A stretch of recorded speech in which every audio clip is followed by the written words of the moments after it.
أحداث ثورة الفلاحين وكيف دافع الفلسطينيين عن أرضهم وصدمة بريطانيا بالعزيز ومين الصديق الجديد للصهاينة وكيف ساعدهم لتحقيق هدفهم. خلينا نشوف.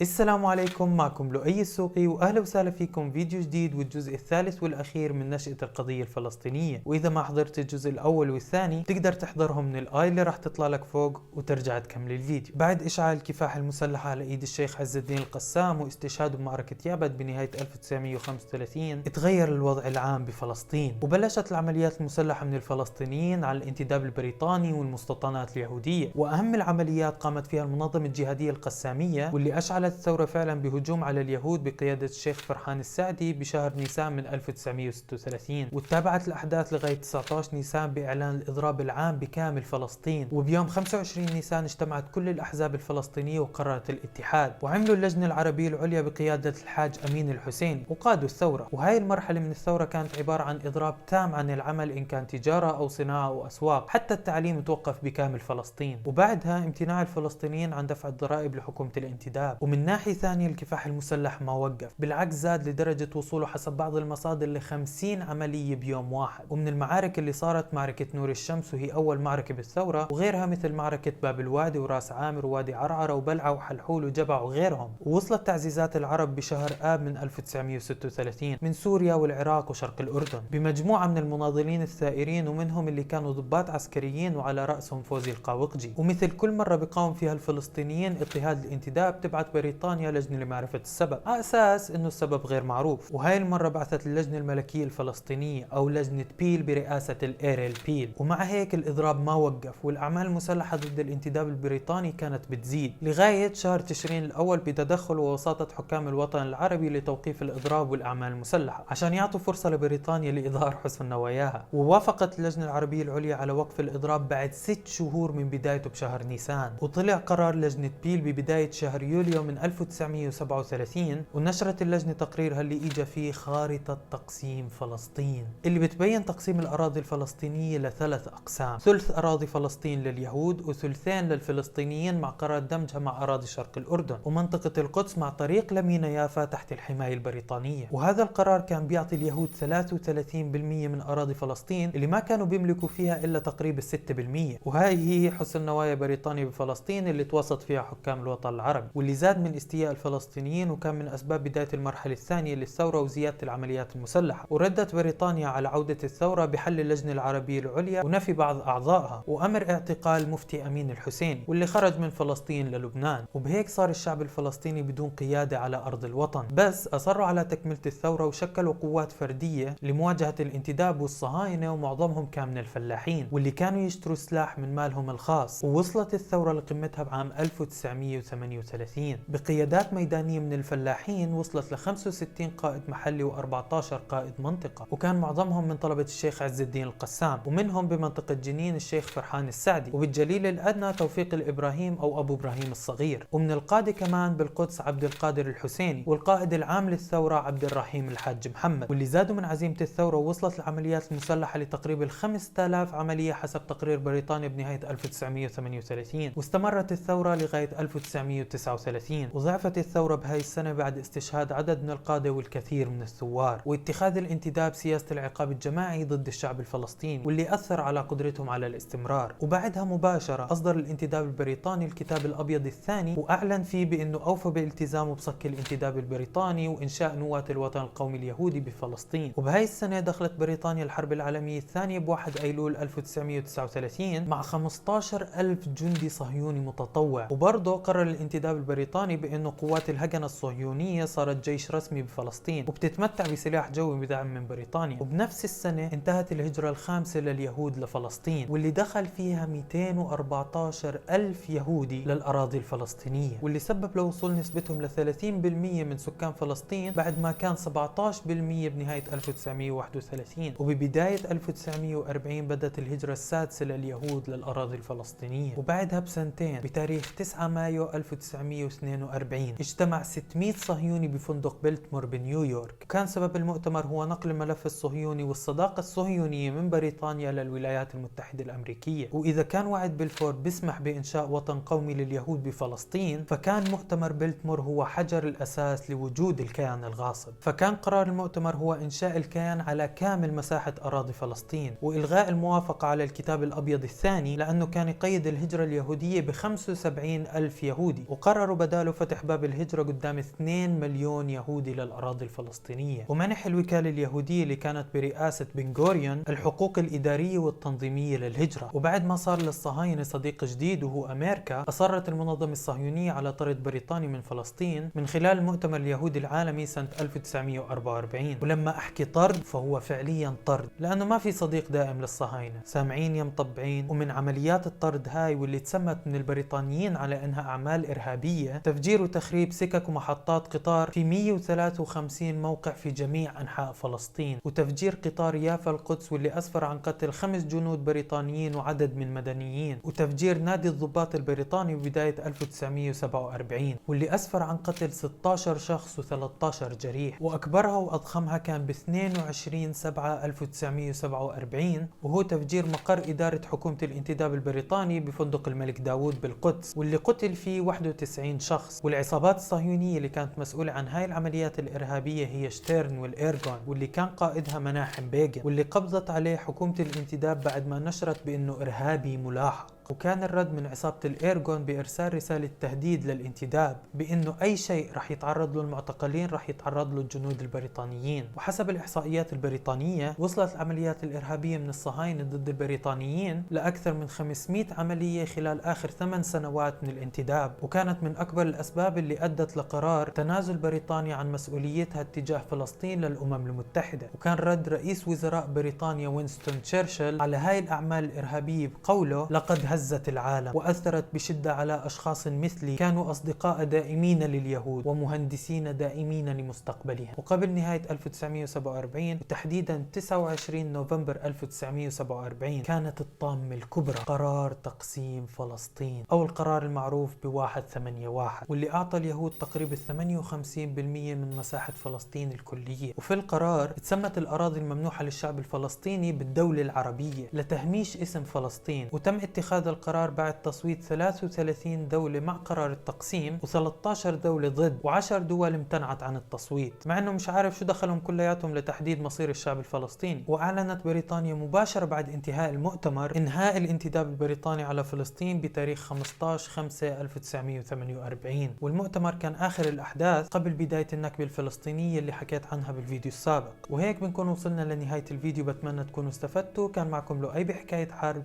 سلام.